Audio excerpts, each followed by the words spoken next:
Number 1061 اس clip میں قرآن پاک کی سورہ قصص کا تعارف، آیت نمبر 1 سے لے کر 3 تک کی تلاوت، ترجمہ اور تفسیر قرآن صراط الجنان سماعت فرمائیں گے۔ سورۃ القصص، سورہ قصص کا تعارف، مقام نزول۔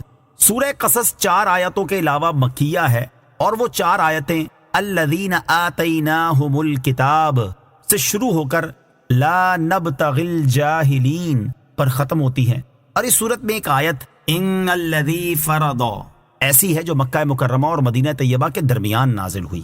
رکوع اور آیات کی تعداد، اس صورت میں 9 رکوع اور 88 آیتیں ہیں۔ قصص نام رکھنے کی وجہ، قصص کا معنی ہے واقعات اور قصے، اور چونکہ اس صورت میں مختلف قصے جیسے حضرت موسیٰ علیہ السلام کا قصہ اور قارون کا قصہ وغیرہ بیان کیے گئے ہیں، اسی مناسبت سے سورت کا نام سورۃ القصص رکھا گیا ہے۔ سورہ قصص کے مضامین، اس سورت کا مرکزی مضمون یہ ہے کہ اس میں بیان کیے گئے واقعات کے ضمن میں اسلام کے بنیادی عقائد جیسے توحید و رسالت اور مرنے کے بعد دوبارہ زندہ کیے جانے کو ثابت کیا گیا ہے، اور اس سورت میں یہ مضامین بیان کیے گئے ہیں۔ نمبر 1، حضرت موسیٰ علیہ السلام کی ولادت سے لے کر تورات عطا کیے جانے تک کے تمام واقعات تفصیل کے ساتھ بیان کیے گئے ہیں، اور ان واقعات کی ابتدا فرعون کے ان مظالم سے کی گئی جو وہ بنی اسرائیل پر ڈھاتا تھا۔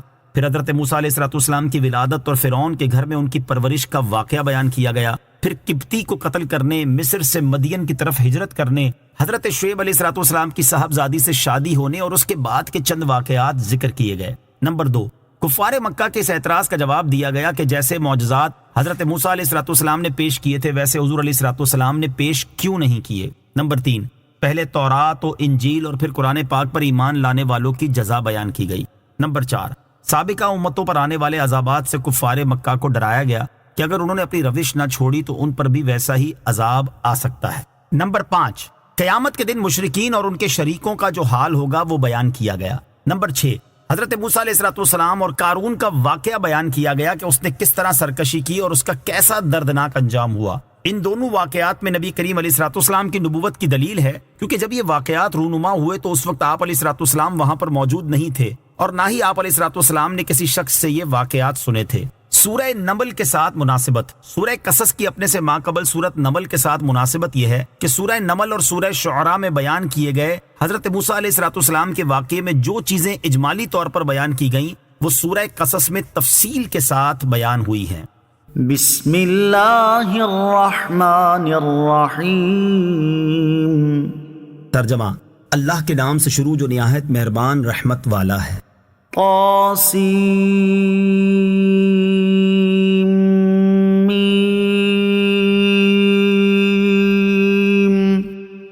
تلک آیات الکتاب المبین۔ ترجمہ، طاسین میم، یہ روشن کتاب کی آیتیں ہیں۔ طاسین میم، یہ حروف مقطعات میں سے ایک حرف ہے، اس کی مراد اللہ تعالیٰ ہی بہتر جانتا ہے۔ تلک آیات، یہ آیتیں ہیں، یعنی اس سورت کی آیتیں اس روشن کتاب کی آیتیں ہیں جس میں حلال و حرام کے احکام، حضور اقدس علیہ السلام کی نبوت کی صداقت، پہلوں اور بعد والوں کی خبروں کا بیان ہے، اور اس کتاب کی شان یہ ہے کہ وہ حق و باطل میں فرق کر دیتی ہے۔ یہاں روشن کتاب سے مراد قرآن مجید ہے یا اس سے لوح محفوظ مراد ہے۔ لوح محفوظ اور قرآن مجید کے روشن کتاب ہونے میں فرق، یاد رہے کہ لوح محفوظ کو بھی کتاب مبین فرمایا جاتا ہے اور قرآن کریم کو بھی، البتہ ان دونوں میں فرق یہ ہے کہ لوح محفوظ اللہ عز و جل کے خاص مقبول بندوں پر ہی ظاہر ہے، جبکہ قرآن کریم ہر مومن کے لیے ظاہر ہے، اگرچہ اس کے اسرار و رموز کی معرفت بھی خاص بندوں کے ساتھ خاص ہے۔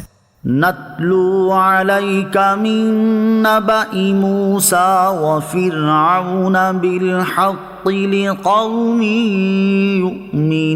یؤمنون۔ ترجمہ، ہم تمہارے سامنے حق کے ساتھ موسیٰ اور فرعون کی خبر پڑھتے ہیں ان لوگوں کے لیے جو ایمان رکھتے ہیں۔ نتلو علیک من نبأ، ہم تمہارے سامنے خبر پڑھتے ہیں۔ ارشاد فرمائے کہ اے پیارے حبیب علیہ السلام، ہم آپ کے سامنے حضرت موسیٰ علیہ السلام اور فرعون کی سچی خبر ان لوگوں کے لیے پڑھتے ہیں جو ایمان رکھتے ہیں۔ یہاں ایمان والوں کا بطور خاص اس لیے ذکر کیا گیا کہ یہی ان واقعات سے حاصل ہونے والی نصیحت کو قبول کرتے ہیں۔ نیز یاد رہے کہ اس سورت سے پہلے 19 سورتوں میں حضرت موسیٰ علیہ السلام کا واقعہ ذکر ہو چکا ہے، اور اس سورت کے بعد مزید 17 سورتوں میں آپ علیہ السلام کا واقعہ مذکور ہے۔ اتنی کثرت سے آپ کا واقعہ ذکر کرنے کی ایک وجہ یہ بیان کی گئی ہے کہ اس میں حضور پر نور علیہ السلام کی نبوت کی خاص دلیل تھی، کیونکہ اب بغیر پڑھے اور تاریخ دانوں کے پاس بیٹھے بغیر ایسے سچے واقعات بیان کر رہے تھے، اور یہ وحی کے بغیر ممکن نہیں۔ دوسری وجہ یہ بیان کی گئی کہ عرب میں حضرت موسیٰ علیہ السلام اور فرعون کے واقعات خاص و عام میں بہت مشہور تھے، اور ان واقعات میں بنی اسرائیل نے بہت سی غلط باتیں ملا دی تھیں، اس لیے اللہ تعالیٰ نے یہ واقعات قرآن کریم میں جگہ جگہ مختلف طریقوں سے بیان کیے تاکہ اس کے غلط اور صحیح پہلو ایک دوسرے سے ممتاز ہو جائیں۔ صلو علی الحبیب صلی اللہ تعالی علی محمد صلی اللہ تعالی علیہ وسلم۔ مجھے اپنی اور ساری دنیا کی لوگوں کی اصلاح کی کوشش کرنی ہے انشاءاللہ عز و جل۔